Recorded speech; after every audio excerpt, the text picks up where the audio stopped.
Hello and welcome back to the base jumping diary. 2 weeks ago I tried killing myself with a sled. Last week I did a super nice jump with Rami, and now we're back to trying to kill myself again. Again, it's 2013 and I have no idea how the fuck I survived that year. So today I want to talk about fog. Foggy exits, cloudy exits, call it whatever you want. And why that's a fine line, because I don't consider them dangerous, but at the same time they can be pretty fucking dangerous. So it's a fine line, you know.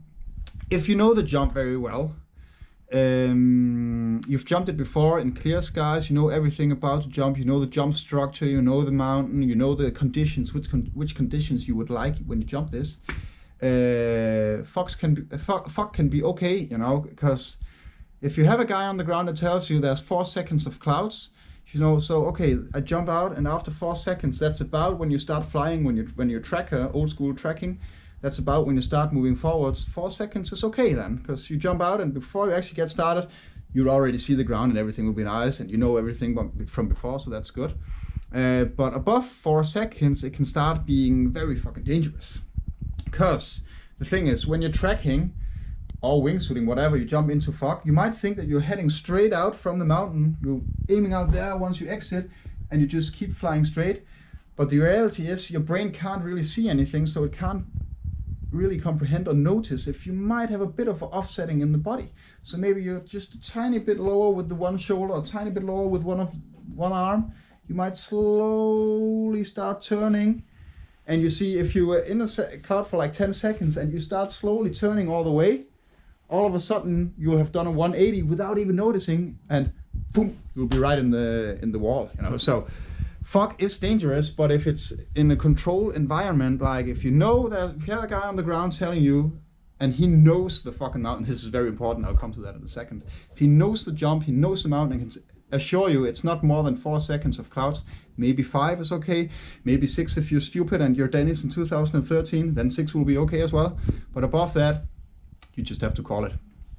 So you need a guy on the ground, you need to know the jump, all that is taken into the consideration here, you know.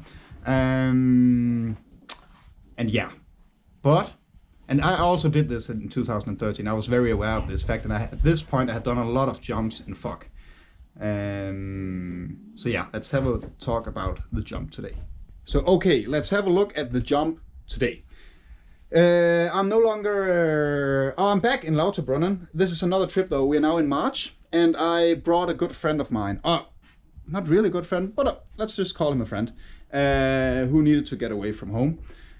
So I brought him here, and he had never been here before. He has never been in the mountains before. He has no fucking idea about how the weather in the mountains work, how thermals work, how clouds work, how fog works, all that stuff. He had no fucking idea.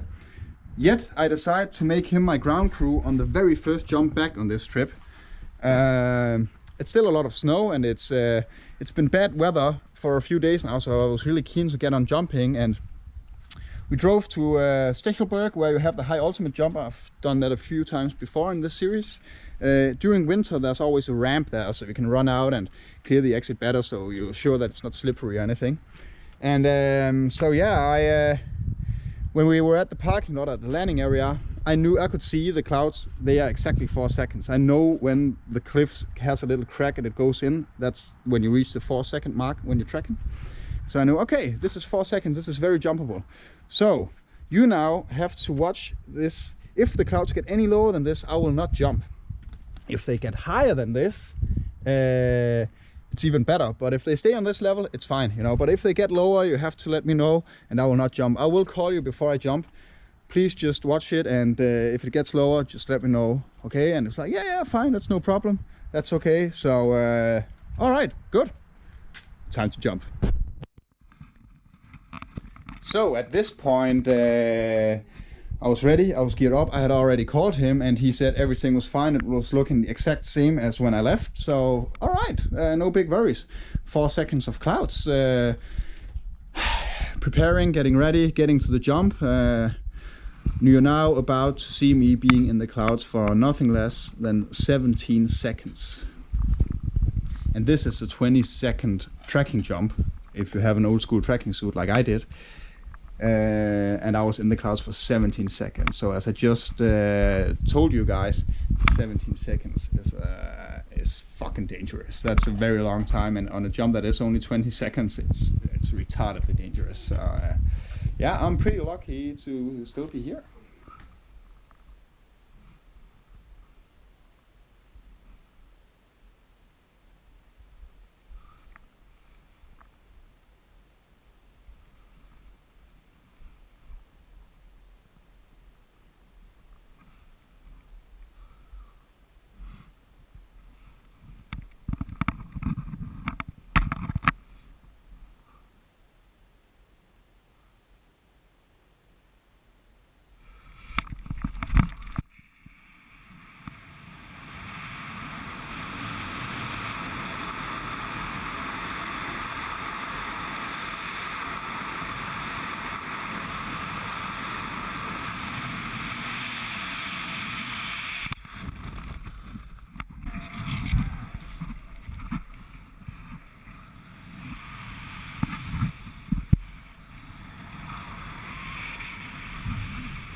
So as you saw there, once I finally get out of those fucking clouds there after 17 fucking seconds, I just pitched, and because I was in a completely different place. I was at the opening area from Via Ferrata, you know. So I was actually flying right, not a lot, but slowly going right on the entire jump. If that could have ended very badly, and also if the clouds had been any lower, I would have had to open in the clouds and have no idea where I'm flying the canopy. So very fucking dangerous situation I put myself in there.